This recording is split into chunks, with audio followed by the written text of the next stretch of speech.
Gonzaga heads to Pullman looking to stay undefeated in conference play, but the Cougars might just have an ace in the hole.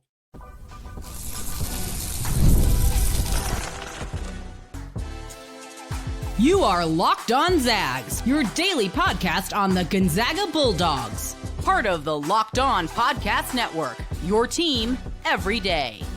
What is going on, y'all? Welcome into the Locked On Zags podcast, part of the Locked On Podcast Network, your team every day. I'm your host and longtime Gonzaga podcaster, Andy Patton, here to bring you news and updates on all things Zag athletics.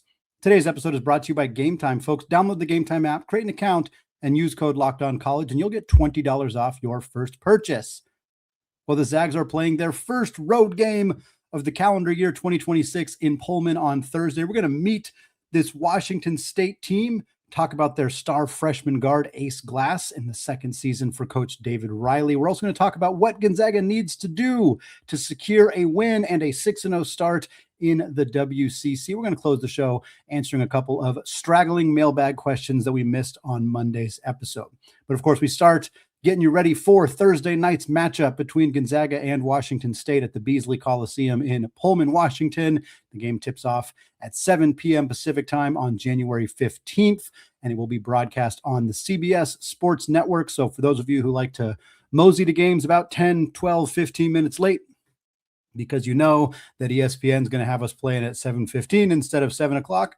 It's a CBS game, so they might actually start this thing on time. Should be fun to get a little used to that, as games between Gonzaga and Washington State quite likely will be on CBS a lot going forward, as that is the primary media partner of the new look Pac-12, which of course both these teams along with Oregon State will be part of that conference. Again, this is Gonzaga's first road game of the calendar year, their fourth overall road game of the year. They played Arizona State on the road back in mid-November, and then they played both Pepperdine and San Diego on the road to kick off conference play.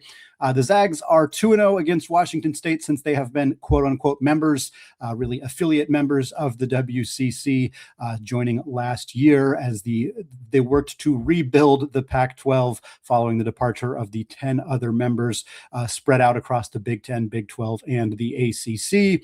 Gonzaga won both games against Washington State last year. They beat them 88-75 in Spokane and 84-63 in Pullman.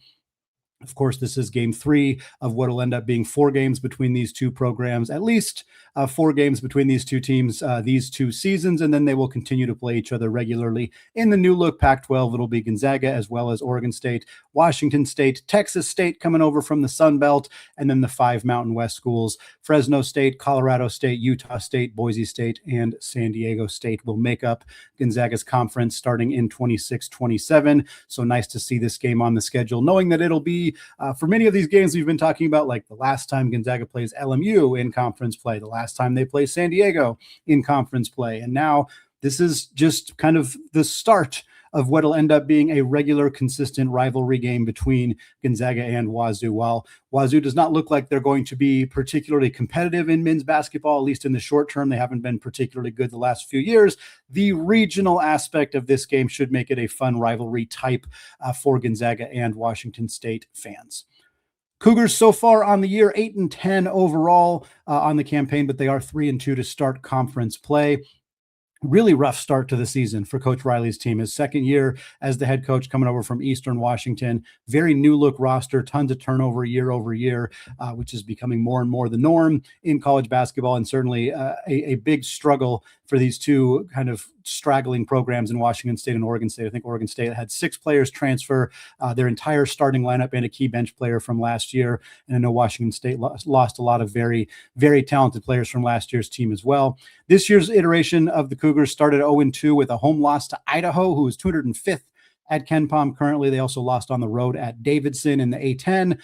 They are 140th at KenPom. Picked up a win over St. Thomas, then lost at home to Washington. Later in the season, had a real ugly 5-game losing streak. And I say ugly in the sense that any 5-game losing streak is ugly, but it wasn't a horrible stretch of opponents.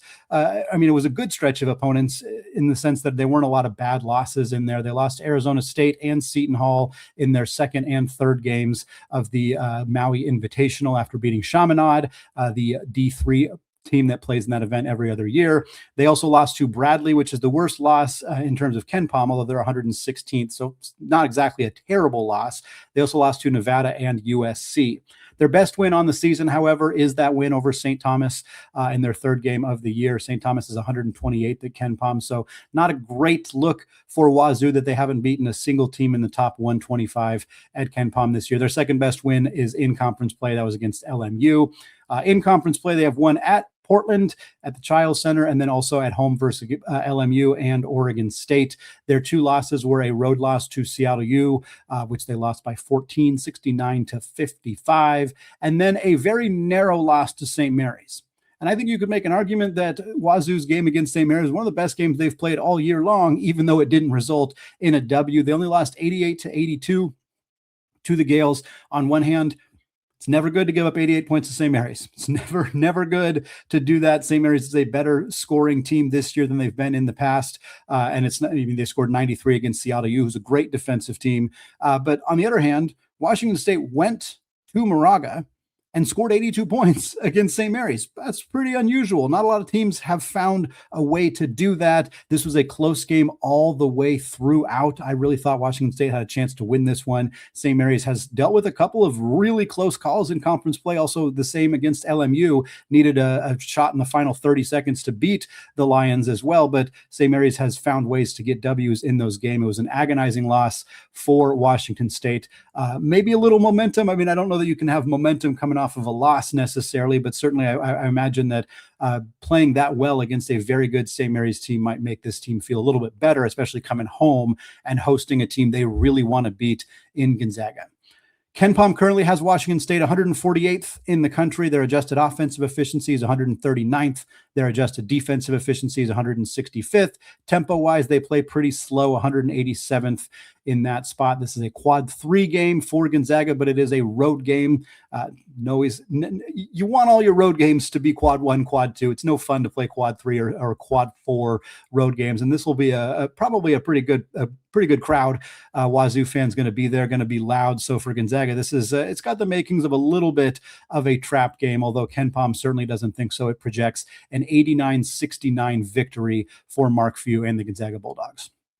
A couple notes on Washington State here before we get into our 5 keys to victory for Gonzaga. Number one, just when doing research on this team, I thought I'd point this out. We talk a lot about Gonzaga's certainly diversity on the roster and their ability to recruit internationally and how successful they have been at doing so. And obviously that is remains very, very true. But all four of the 5, with apologies to Eastern Washington, those in-state programs, Washington State, Seattle U, and Gonzaga, all recruit well internationally. UW's got Hannes Steinbach on the roster, a German player who's been one of, if not their best player this season. Seattle U obviously landed Junsuk Yo in the transfer portal. Huron Dan is a big player for them from China as well. A very solid group of internationals for them.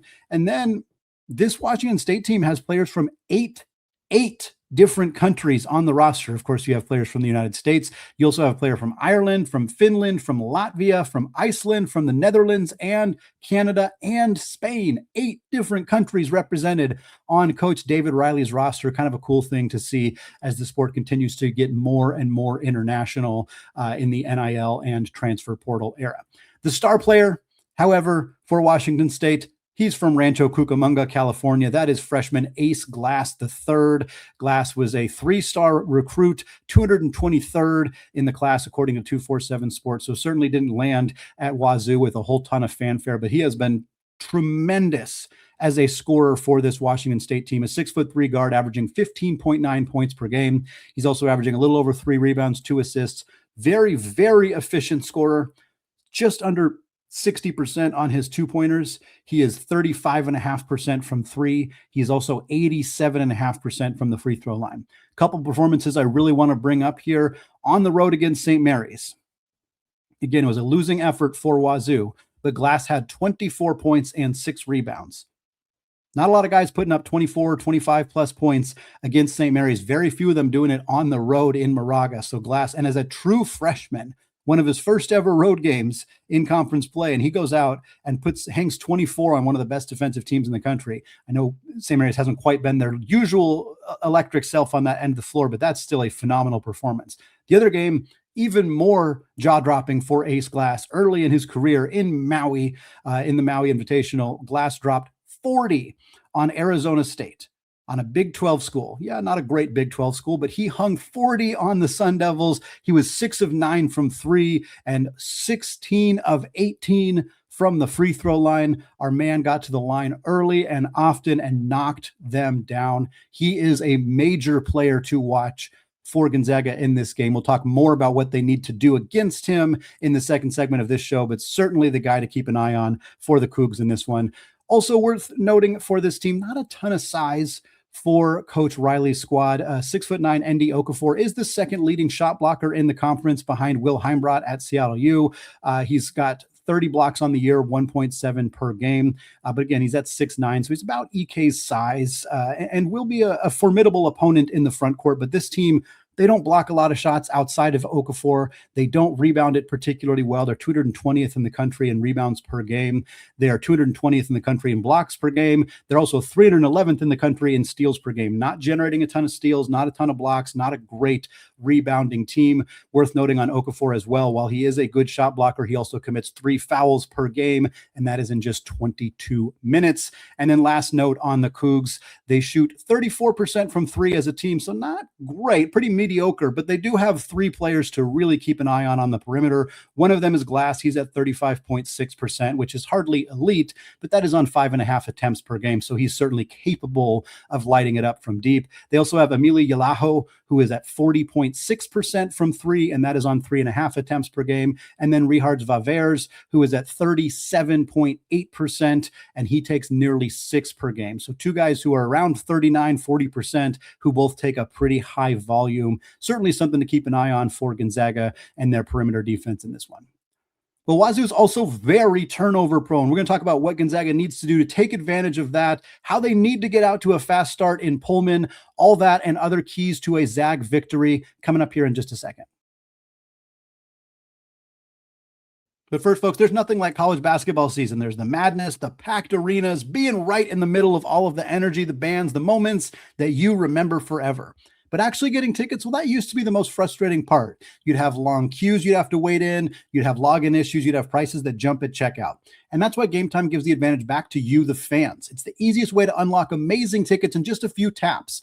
The Game Time app is super easy to use. You can go from browsing to buying tickets in just a few clicks. And the zone deals stand out. You pick the section, Game Time picks the seats, and you save even more money. We've been talking about this game against Wazoo on Thursday. Tickets have been going down, which always happens on Game Time. If you haven't got your tickets yet, they used to be $77 at the cheapest. Now you can get 2 tickets to this game at the Beasley Coliseum for $52 a pop. Take the guesswork out of buying tickets by using Game Time. Download the Game Time app, create an account, and use code LOCKEDONCollege, and you'll get $20 off your first purchase. Again, that's code LOCKEDONCollege for $20 off your first purchase. Terms apply. Download Game Time app today. All right, folks, segment 2, still Andy Patton, still Locked On Zags podcast, still part of the Locked On Podcast Network, now the #1 sports podcasting network. And we're still talking about Gonzaga's upcoming game Thursday night in Pullman against the Washington State Cougars. We met this Wazoo roster, talked about star freshman Ace Glass, what this team has done so far in non-conference and conference play. And now we're going to take a look at what are the keys to Gonzaga leaving Pullman with a W, a 6-0 start in league play, and ensuring that they will have a winning record against Washington State in the 2 years that they were both members of the West Coast Conference. Key number 1 for Gonzaga: force turnovers and convert those into points. Get out in transition. Take the ball away, make live ball turnovers. You got to win the battle of points off turnovers and the battle of points in transition. This is the best way to take a home crowd out of a game. Gonzaga has dealt with some decent road crowds this year, not a ton. I mean, I think the biggest road crowd they dealt with really was in Nashville, which was not a true road game for Gonzaga, but obviously much closer to Lexington than Spokane in that game against Kentucky. But this will be a crowd. Washington State's going to bring it. They want to beat Gonzaga in Pullman a lot. Like, this is going to be a game where you're going to feel that. And the last few games, Gonzaga has struggled with there being kind of not a lot of energy in their home games in Spokane. So you got to be able to go take this crowd out of this game. Easiest way to do that on the road, get turnovers, get out in transition. Fortunately for Gonzaga, Washington State likes to cough the ball up. They turn it over, according to KenPom, about 18.8% of the time. That ranks 270th in college basketball. They are very turnover prone. Meanwhile, Gonzaga forces turnovers about 20% of the time, which is 52nd in college basketball. So Gonzaga is a borderline top 50 team in the country in terms of forcing turnovers. Meanwhile, Wazoo is a bottom 100 team in the country in terms of turning the ball over. Put another way, Wazoo turns the ball over 13.5 times per game on average. According to sportsreference.com, that's 306th in the country. This team turned it over 19 times on the road against Seattle. This team turned it over 20 times on the road against Bradley. And this team turned it over 22 times in the Maui Invitational against a non-Division I team in Chaminade. 22 turnovers against a non-D1 team. They turn it over a lot. Gonzaga is very good at getting turnovers. There's a great opportunity to get 8, 9, 10 steals, get a lot of points in transition, and put it on Washington State early and often in this one. Key number 2 is to dominate the glass. Washington State collectively is not a good rebounding team. However, they are very, very good at preventing offensive rebounds. This is one of their best strengths on the season. It's kind of a unique thing. They don't get a ton of offensive rebounds themselves. In fact, they're a very below average offensive rebounding team, but they do keep opponents off the offensive glass. They surrender on average 7.8 offensive rebounds per game. That is the second best in college basketball. I don't just mean like, oh, this is one of the things Wazoo's better at. Like, they're one of the best teams in the country at preventing offensive rebounds. Their 23.5% rate of surrendering offensive rebounds is 5th best in the country. However, Gonzaga grabs offensive rebounds 36% of the time. So again, that's kind of your battle right there.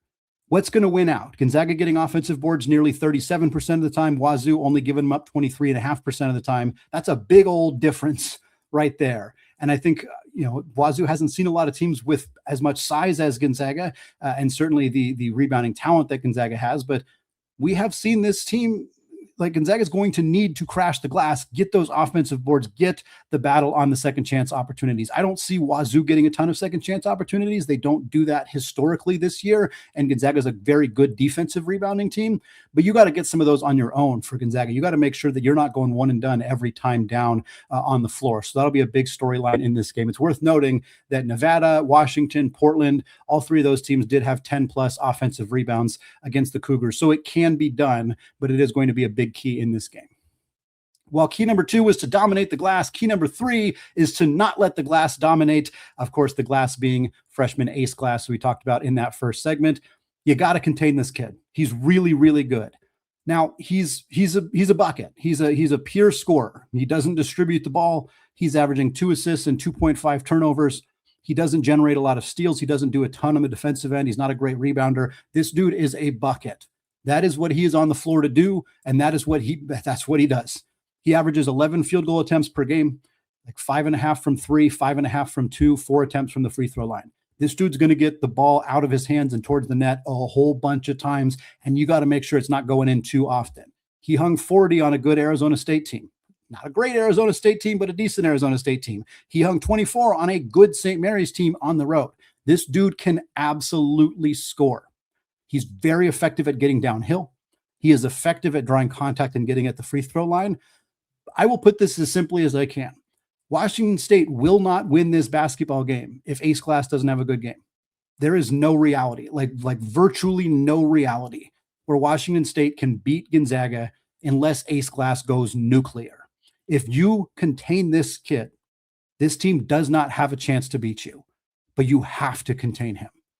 I suspect that Gonzaga will start the game with Emmanuel Nicente draped all over Ace Glass, and he will guard him, and he will be right in his kitchen all game long. I would probably tell Emmanuel, hey, I know we like, having you help out and, making sure we're, if we need to switch on screens, we're switching on screens. And if we need you to kind of shade away and try to poke the ball loose, whatever. In this game, you are right in his grill. You are smelling what the last thing that he ate.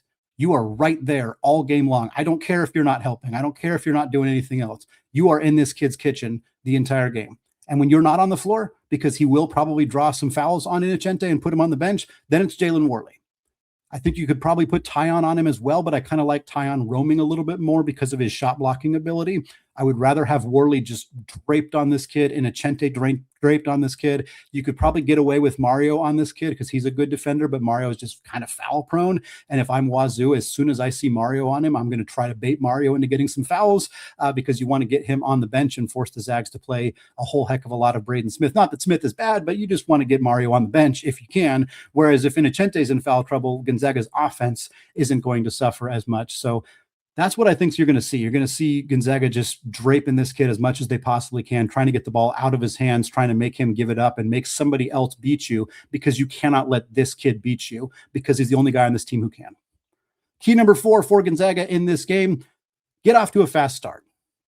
And this kind of goes hand in hand with key number 1, which is to force turnovers and get out in transition. But we've seen Gonzaga get off to way too many slow starts. In fact, in their last 3 games, the Seattle game, the LMU game, and the Santa Clara game, Gonzaga did not get off to fast starts. Graham Ike got off to a very fast start in the game against Santa Clara, but Gonzaga was still kind of let Santa Clara hang around the entire first half. I mean, they went into halftime tied before they ended up winning that game, ended up coasting to a 20-point win, and then still ended up winning by 12. But we've seen Gonzaga do that this year, but this on the road, this is not a team that you can let hang around.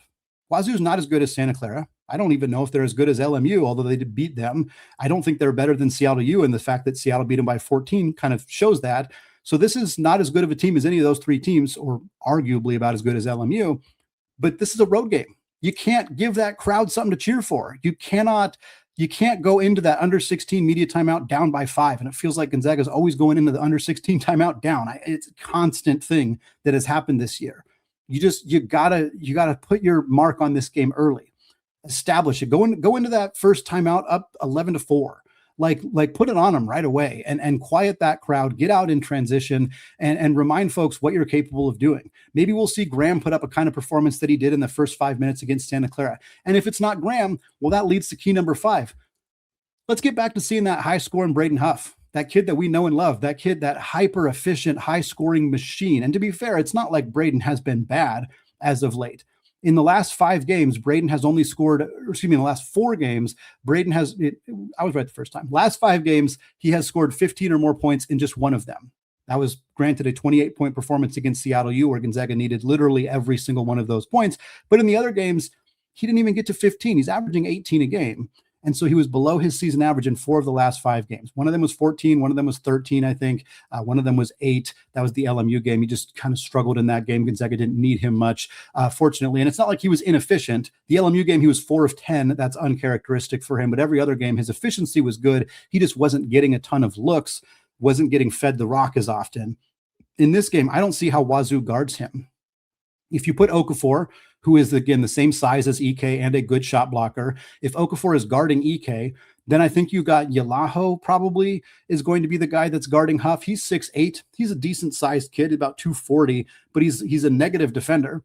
He's played 43 career games across 3 years, 2 at Texas Tech and this year at Wazoo. He's blocked 5 shots in 43 career games. According to advanced metric numbers, his defense per possession is bad, like well below average. He's not a good defensive player. If that's who's guarding Braden Huff, or if it's somebody else on this team, there's nobody else over 6'9" on this roster. Huff should be able to dominate. He should be able to get easy looks constantly. And if they're doubling, you pass out, you get the ball to open shooters, you get the ball to guys who have open looks. But I think this is the kind of game where Braden Huff could really go off, and Gonzaga, I think, is going to need it, at least from one of those 2 bigs. It doesn't matter which one it is, but one of those 2 guys is going to need to go off, and considering Huff's been a little bit quiet as of late, might be a good time for him to turn it on and remind us all what he's capable of doing with the ball in his hands.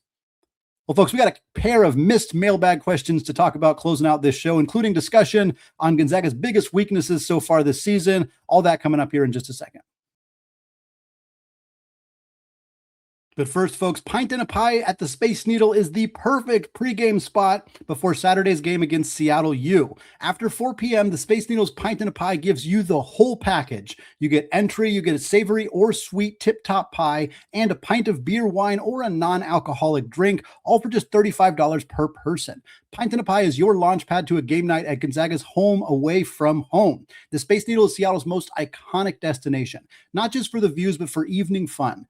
And rather than trying to cram into a crowded sports bar right before the game, we know all those places are packed before game days at Climate Pledge. Why not enjoy a little space and a great view from your favorite beverage? Create a pregame story as iconic as the Space Needle itself. Look out over the city and look down at Climate Pledge Arena before you go inside. Whether it's date night, friend night, or you're just trying to have a deal of all, come take your place out on the horizon. It's only $35 per person, and it's a limited time offer, 21 plus only, ID required. Get your tickets at spaceneedle.com. Minimum 2 purchases required. All right, folks, segment 3, still Andy Patton, still Locked On Zags podcast, still part of the Locked On Podcast Network, your team every day.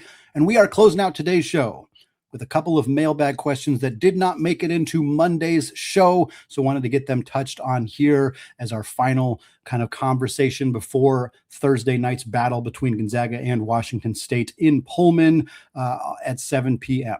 This first question comes from Pat via Twitter. Pat says, when I was coaching, it was always important to know what your book was. The book is what opposing coaches would know and share about what your weaknesses and strengths were. I think we have a good idea about Gonzaga's strengths, but what are Gonzaga's weaknesses? For instance, our front court struggles with bigger and more physical players. Yeah, I think that's probably the biggest one. And I feel like it's a challenge for opposing coaches because while you can see, okay, they're going to struggle, Graham's going to struggle with guys like a Damara or other 7'2" shot blocking magicians. Well, most teams don't have that.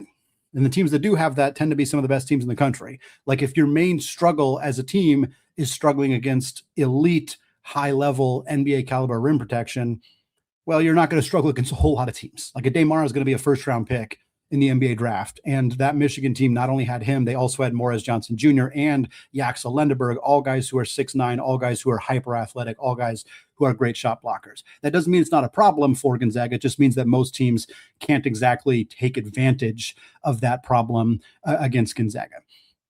I do think, however, it is the issue. For Gonzaga, if a team has the capability of adequately defending EK and Huff one-on-one, while forcing them to take tough shots and not letting them get their trademark 65-70% efficiency on 2-point looks, that does create an issue for Gonzaga. Again, most teams just cannot do that. But what happens is if they can guard you one-on-one, that limits those bigs' ability to play make. Graham, EK, and Braden Huff, like Huff's assist numbers are not great. EK's are better, but they're good at passing out of double teams. They struggled against it in the Seattle U game, and Coach Few kind of acknowledged after the game that a bigger part of that issue he thought was that the three-point shooters, the wings, weren't doing a good job of relocating and helping the bigs out. And if you watch that game, you can kind of see that 2-3 guys would hound EK, that hound Huff, and Venters or Miller or whomever on the perimeter wouldn't go find themselves a way to get open and signal to them, hey, I'm here for you. You can pass the ball out. And that was an issue, but that's not a consistent issue for Gonzaga. I don't know why it was an issue in that Seattle U game in particular, but for the most part, when teams double or triple team the bigs, the Gonzaga's bigs are good enough to get the ball out and get the ball to open shooters, and that creates an advantage for the Zags. But I think the other part of this is kind of part of that conversation. And it's interesting because it's probably the only weakness that Arizona has too. And of course, Arizona, Tommy Lloyd coming from the Gonzaga Mark Few coaching tree, it's not a surprise. Both these two teams are efficient three-point shooting teams, but they take very few of them. Very few. Like Gonzaga's, both these teams are towards the bottom in all of college basketball in terms of their reliance on the three-point shot. And Gonzaga's efficiency hasn't always been good. It started out the year kind of bad, and then they went on a hot streak and it got better. But at the end of the day, Gonzaga does not rely on the three-point shot. Where I think that can become a problem is when they do face teams that can neutralize the bigs, which again are not very many teams, but they're usually very good teams. So they're often teams you run into in the NCAA tournament, like when you run into Donovan Clingan at UConn or Zach Edey at Purdue or whomever. You're going to have many other examples of those types of players. Often that is where Gonzaga, JoJo Tugler and Houston is an example from last year as well. When that happens, Gonzaga then has to rely on a three-point shot that they hadn't had to rely on all season long. Sometimes it works fine. Gonzaga does have shooters. They do have players capable of knocking down outside shots. But if those players happen to have an off night or are not used to being focal point offensively as opposed to kind of the third, fourth, fifth option on the floor, suddenly that becomes a problem. Gonzaga shot 3 of 22 against Michigan. It's easy to blame the bigs for that game, and certainly they did not help. Graham Ike was awful in that game. But Gonzaga shot 3 of 22 from 3. If they shot 10 of 22, again, that doesn't make up the difference in that game. They still would have lost by 19, but if they'd made a few shots early, Michigan might have done something different. Who knows? It might have changed the equation. I think that's probably the biggest weakness for Gonzaga is their lack of reliance on the three-point shot. While it's a strength a lot of the time, I think can become a weakness in certain matchups. Final question of the show. This was an anonymous message from a Twitter DM that says, I appreciate the stats you share after a game because it's really reality versus my perception. I might think they did poorly in one area when the stats show otherwise. My thought for a segment would be, is it just me or? And he says, for today, is it just me or are the Zags bad at coming up with loose balls? It seems that so many times the ball will touch a player's hands, but the other team ends up with it. I know there are no stats for this, but is it just me? Yeah, this would be an interesting thing to be able to look up. I checked on Synergy. I checked on KenPom, Evan Mia, Torvik. If somebody knows a way to check this, then I just missed it. Please let me know. But that's a really hard stat to quantify, as you alluded to in the question. I mean, the only way to do it is to just basically tally them every single game. Watch every game. Every time there's a loose ball, track who gets it. They're called 50-50 balls. That's what most coaches refer to them as, and the 50-50 ball in the sense that it's anybody's ball, and you want to win the majority of those. You want to win more than 50% of those balls. I don't think that it has been a consistent problem for Gonzaga. Granted, I'm not going to pretend that it's something I've been paying a lot of attention to because, again, it's not trackable in the data, and there have been a few times where it's like, oh, they should have got more of these. I think some of the games that we had issues with Gonzaga's effort, this was a problem. I would guess that Seattle U beat Gonzaga to 50-50 balls most of the time. I would guess that Michigan did too. I would guess even in some of the Gonzaga's other sloppy games that was probably part of the issue. But I also can distinctly remember Mario Saint-Superi diving on the floor for loose balls, Emmanuel Inocente, Jalen Worley. Like, there have been lots of times where Gonzaga has won out for loose balls.